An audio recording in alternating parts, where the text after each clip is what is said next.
All right. Hey there, and welcome to today's episode where I want to talk about compassion. I want to talk about self-compassion and what my view is of self-compassion when it comes to OCD and anxiety and recovery from stress-related conditions. And so, before we dive in, if you don't know me, my name is Matt Cotty, and I'm a licensed clinical social worker and the founder of Restored Minds. And I have some links down in the notes if you are struggling with OCD, anxiety, and you're looking for help. I have some links to some resources. You can also head over to restoredminds.com to check them out there. And if you benefit from the show, please take a few seconds and like and subscribe and ring the notification bell if you're on YouTube, because it really helps us grow the algorithm, which helps us get this to more people. And so by doing it, you're helping us reach more people, and I would really appreciate if you take the time to do it. It takes a few seconds, and it means the world of difference to us. So let's talk about self-compassion. So what I've learned about compassion from reflecting on my own journey and working with, in some capacity, tens of thousands of people to this point in my journey, whether it's through live trainings or my books or working one-on-one in groups, whatever. There's a common theme when it comes to OCD and anxiety, and it's really this idea of self-rejection. And it's not necessarily conscious, but it occurs nonetheless. And the narrative goes something like this, is that I don't like myself, or I can't accept myself, I cannot love myself unless I fit a certain box. And that box often being, I can't have these type of intrusive thoughts, I can't have these type of feelings, I have to be this way. That point is when I can be compassionate. That point is when I can love myself. That point is when I'm acceptable. That point is when I'm okay. So the rejection is self-inflicted, right? You decide that you're unacceptable. You decide that there's a certain way that you should be and there's a certain way you shouldn't be. And then when you don't fit into that box, or your experience doesn't mirror what you believe that box should be, we reject ourselves. And then we reject ourselves so that we try to change and fix and we condemn ourselves, and we do it from a place of self-rejection.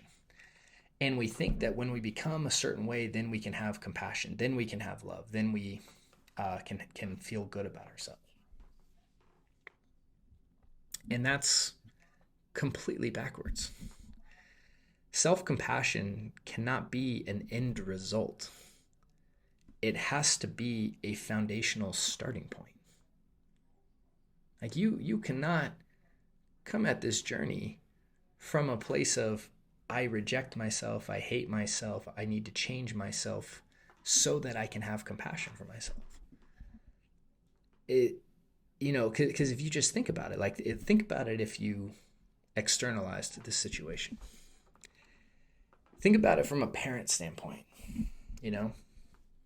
So I have two beautiful kids, my wife and I, and I think about I imagine if I extended that message to them, that the only way that they receive love and compassion is if they fit a certain category, right? So if you do XYZ, if you get good grades and you do this and you do this and you do this, that's when I love you. That's when I'm compassionate. That's when I accept you. And the implication of that is that inherently I don't.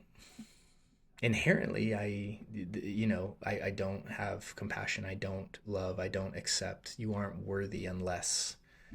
That's the narrative. That would be the narrative that I would be communicating. That would be the truth that they ultimately would adapt. And if they adapt that, then all of a sudden their worthiness is conditional. So they aren't inherently worthy. They aren't inherently lovable, and their life becomes about earning it. I need to earn the external validation, and I need to find my worthiness outside of myself because it's not inherent. And people with OCD and anxiety, this is the message they send to themselves.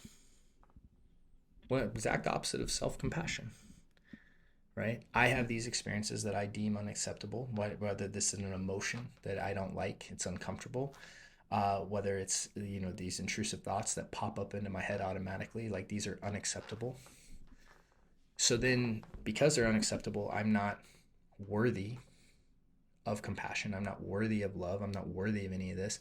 And I need to change myself to become that. If you can't start with self-compassion and you're always trying to change yourself from a place of unworthiness and a place of unlovableness or whatever, I don't know if that's a word, but whatever.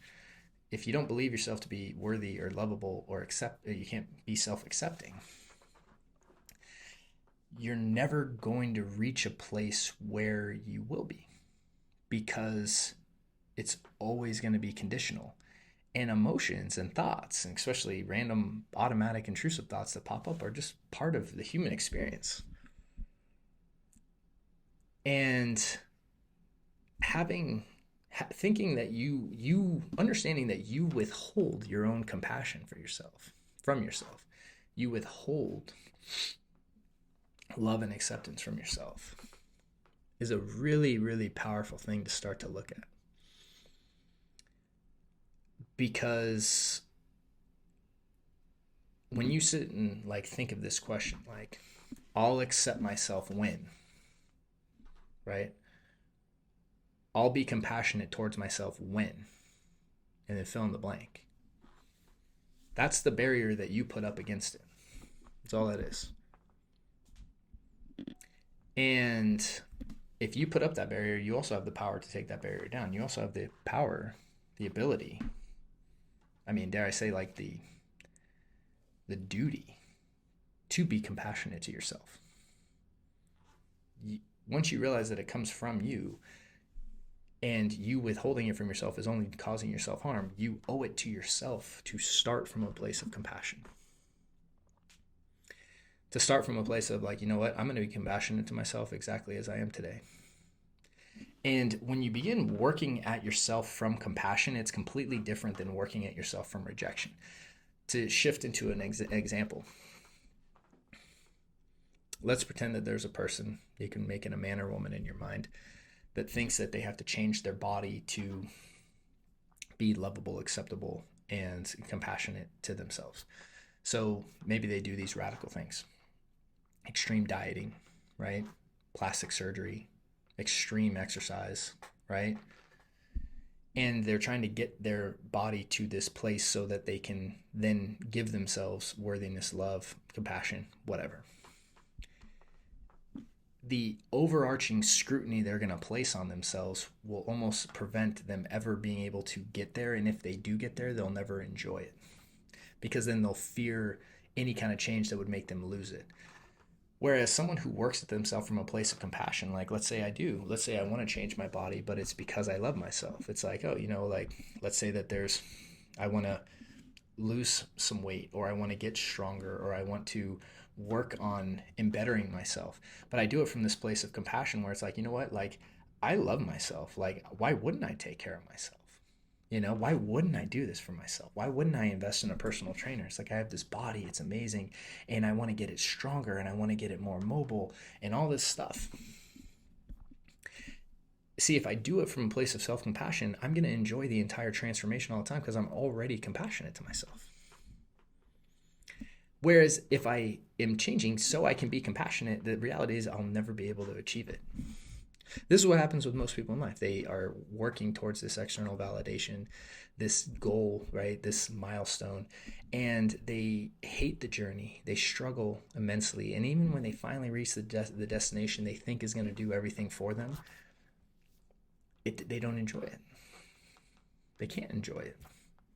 And so life in their perception is just suffering. When the paradox of that whole thing, the radical realization is the only thing that caused their suffering was their own self-rejection and their own lack of self-compassion and acceptance. It was self-created. Most suffering in many ways is self-created from that way, especially internally. So